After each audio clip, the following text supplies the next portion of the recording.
Hello बच्चों, कैसे हो आप सभी लोग। Welcome back to my YouTube channel Shiva academy. हाँ बेटा, मैं इधर ही हूँ, घबराने की ज़रूरत नहीं है, मैं इधर ही हूँ।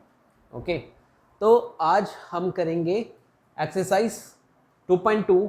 चैप्टर का नाम है पॉलिनोमियल और क्वेश्चन नंबर है हमारा 2। ठीक है, इससे पहले हमने क्वेश्चन नंबर 1 को कंप्लीट कर लिया था। अब हम करेंगे क्वेश्चन नंबर 2। ठीक है, तो सबसे पहले यहाँ जो आपको बोर्ड में विजिबल होगा, to form a quadratic polynomial with the given zero. हम कैसे फॉर्म कर सकते हैं क्वाड्रेटिक पॉलिनोमियल को with the help of the given zero. ठीक है, उसके बाद हम फिर क्वेश्चन सॉल्व करेंगे। ठीक, सबसे पहले हम इसको समझते हैं। ठीक है, तो लेट द, हम यहाँ लिखेंगे let the zeros of given,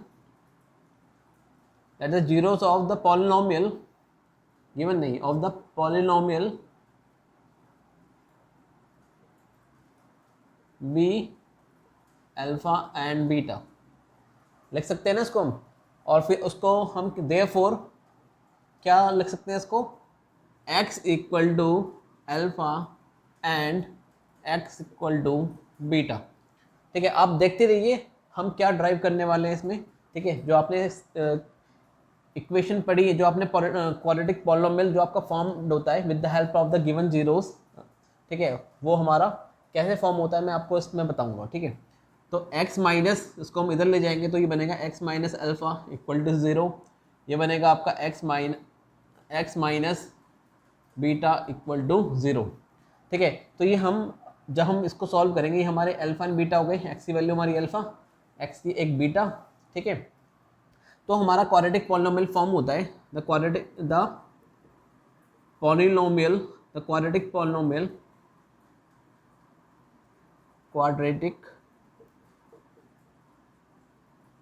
polynomial formed, क्या फॉर्म होगा, हम इसको लिख सकते हैं x minus alpha bracket x minus beta, लिख सकते हैं ना। ये इसके फैक्टर्स निकल के आ गए, इट मीन्स तो हम इसको क्वाड्रेटिक पॉलिनोमियल हम इस तरीके से लिख सकते हैं। अब हम जब इसको सॉल्व करेंगे, तो हम इसको सॉल्व करते हैं तो हमारा क्या आएगा, ये वैल्यू आएगी। चलो हम इसको सॉल्व करके देखते हैं।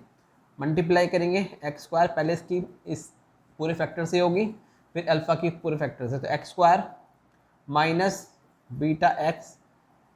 ओके, देन माइनस अल्फा की इससे होगी तो इस फैक्टर से, तो माइनस अल्फा एक्स, और ये होगा प्लस अल्फा बीटा। ठीक है, तो ये होगा हमारा, क्या निकल के आएगा इसमें से, हम इसमें से क्या निकालेंगे, एक्स को कॉमन ले लेंगे तो ये हो जाएगा, और माइनस बाहर आ जाएगा तो होगा हमारा अल्फा प्लस बीटा एक्स बाहर आ गया प्लस अल्फा बीटा। तो ये हमारी क्या बन गई है, क्वाड्रेटिक पॉलिनोमियल फॉर्म हो चुका है, जिसमें हमें अल्फा और बीटा जो इसके जीरोज हैं वो हमें गिवन है। ठीक है, तो हम इस तरीके से बना सकते हैं क्वाड्रेटिक पॉलिनोमियल। ठीक है, आप एनसीईआरटी में आपको डायरेक्ट दिया है इसका। ठीक है, बट हम इस तरीके से जो डेरिवेशन है इसका या क्वाड्रेटिक पॉलिनोमियल को हम फॉर्म कर सकते हैं। ठीक है, अब इसी बेस पे ही क्वेश्चन है एनसीईआरटी क्वेश्चन नंबर 2, उसमें हमें सम दिया है, ये आपका सम है, इसको बोलेंगे sum of the zeros, sum of zeros, और इसको बोलेंगे प्रोडक्ट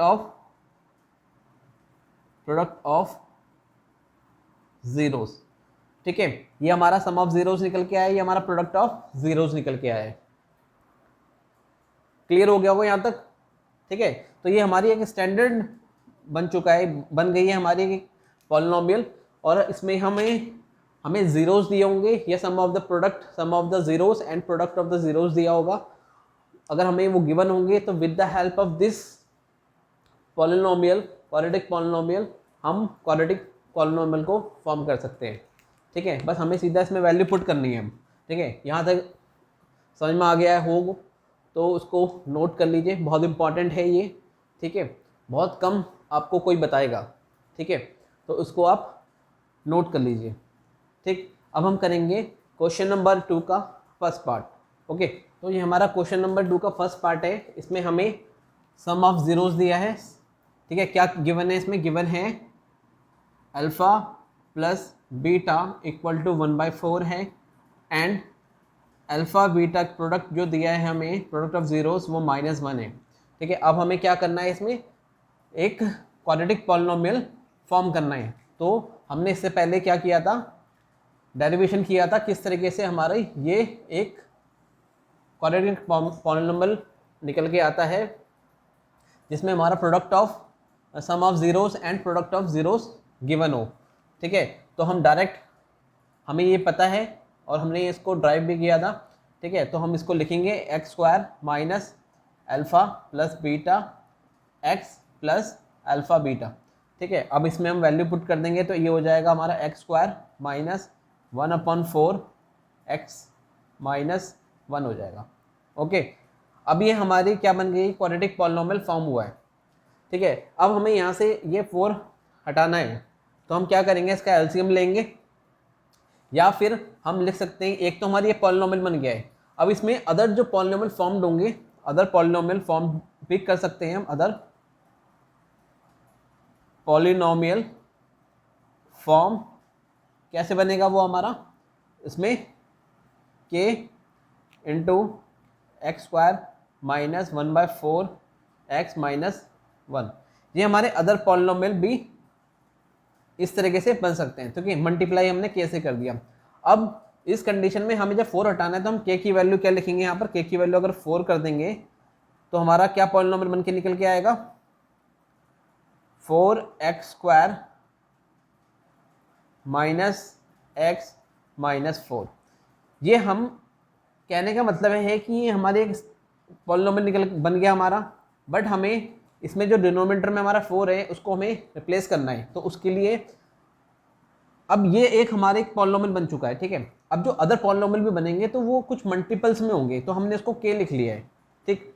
k लिखने के बाद इसको जब हम ब्रैकेट में मल्टीप्लाई करेंगे इस पॉलिनोमियल से, तो हमारे ये अदर पॉलिनोमियल फॉर्म्ड हो जाएंगे, ठीक है। जब हमें इसमें रिप्लेस करना है 4 को, तो हम क्या करेंगे, इफ़ यहाँ लिख देंगे कि if k equal to 4, then जो हमारा पॉलिनोमियल बन के आएगा वो ये होगा। तो this will be the answer. समझ में आया? मतलब आपने क्या करा कि इस पॉलिनोमियल की मल्टीप्लाई कर दी है थ्रू द पॉलिनोमियल 4 से, ठीक है। जब 4 से मल्टीप्लाई करेंगे तो ये 4x² हो जाएगा, ये आपका 4 ऊपर आएगा तो 4 से 4 कट के यहाँ पर हमारा x बचेगा ओनली, एंड देन -4 को मल्टीप्लाई करके -4, ठीक है। समझ में आया? तो ये अदर पॉलिनोमियल भी हम इस तरीके से बना सकते हैं। तो हमारा आंसर होगा ये। हमें इसमें इन क्वेश्चनों में डिनोमिनेटर में नहीं आना चाहिए, ठीक है। तो उसके लिए हमें मल्टीप्लाई करना पड़ेगा। तो ये गलत नहीं है, ठीक है। बहुत से सोचते हैं कि ये गलत है, बट हमने क्या करा है कि अदर पॉलिनोमियल कैसे फॉर्म हो सकता है, ठीक है। हमने एक पॉलिनोमियल हमारा है, सपोज करो एक पॉलिनोमियल है 2x² प्लस 6x प्लस 10। तो एक तो पॉलिनोमियल हमारा ये हो गया। अगर मैं इसमें से 2 कॉमन लेता हूँ तो जो ये भी तो हमारा एक दूसरा पॉलिनोमियल हो जाएगा ना, x² प्लस, इसको मैं इस तरीके से भी लिख सकता हूँ, ठीक है। यहाँ पर और भी कोई नंबर आ सकता है। अगर एक ये तो हमारा स्टैंडर्ड हो गया, ठीक है। हम यहाँ पर k की वैल्यू अभी हमें रिप्लेस, हमें हटाना है नीचे डिनोमिनेटर 4 को, तो हमने 4 रखा है, यहाँ हम यहाँ 5 भी ले सकते हैं, तो हमारा एक नया पॉलिनोमियल बन जाएगा, ठीक है। तो इस तरीके से हम इन क्वेश्चनों को कर सकते हैं, ठीक है। अब जो हमारा नेक्स्ट है उसमें भी सेम हमारा फ्रैक्शन में दिया गया है, तो उसको भी हम इसी तरीके से करेंगे। सबसे पहले हमें ये पता होनी चाहिए पॉलिनोमियल, क्वाड्रेटिक पॉलिनोमियल की क्या होता है, मतलब स्टैंडर्ड फॉर्म क्या होती है, वो ये है। तो हम सबसे पहले इसको लिखेंगे, और इसमें सबसे पहले लिखेंगे गिवन क्या है, हमें alpha plus beta equal to √2 है, और अल्फ़ा बीटा इक्वल टू 1/3 है, ओके। देन उसके बाद जो हमें standard we know, x² minus alpha plus beta x plus alpha beta, ठीक है। इसमें हम वैल्यू पुट करेंगे तो x² माइनस अल्फ़ा बीटा की वैल्यू क्या है, √2x और प्लस 1/3। तो हमारा एक पॉलिनोमियल बन के आ गया है। तो अदर पॉलिनोमियल क्या होगा, अदर पॉलिनोमियल फॉर्म्ड होंगे वो होगा हमारा k bracket x square minus root two x plus 1/3। ठीक है, तो अब इसमें हमें यहाँ से 3 को हटाना है, तो हम क्या करेंगे, इसमें पूरी पॉलिनॉमियल में 3 से मल्टीप्लाई कर देंगे। तो हम यहाँ के की वैल्यू क्या लिख लेंगे, इफ़ के की वैल्यू लिखेंगे 3, तो हो जाएगा यहाँ मल्टीप्लाई करेंगे तो 3x स्क्वायर माइनस 3√2x, अब यहाँ बचेगा हमारा +1। तो ये हमारा आंसर हो जाएगा। क्लियर, यहाँ तक समझ में आ गया आप लोगों को। तो इसी तरीके से ही हमें बाकी जो पार्ट्स हैं, ठीक है, क्वेश्चन नंबर 2 के करने हैं। ठीक है, आई होप आपको चीज़ें समझ में आई हो। अगर आपको अच्छा लगा हो तो लाइक एंड सब्सक्राइब ज़रूर करिए। ठीक है, आपका सपोर्ट तो हमें चाहिए। ठीक है, और अगर अपने दोस्तों को शेयर ज़रूर करिए। अगर आपको वीडियो समझ में आई हो, लेक्चर समझ में आया हो, ठीक है, तो अपने दोस्तों के साथ शेयर ज़रूर करिए। ठीक है, तो आज के लिए इतना ही। Thank you.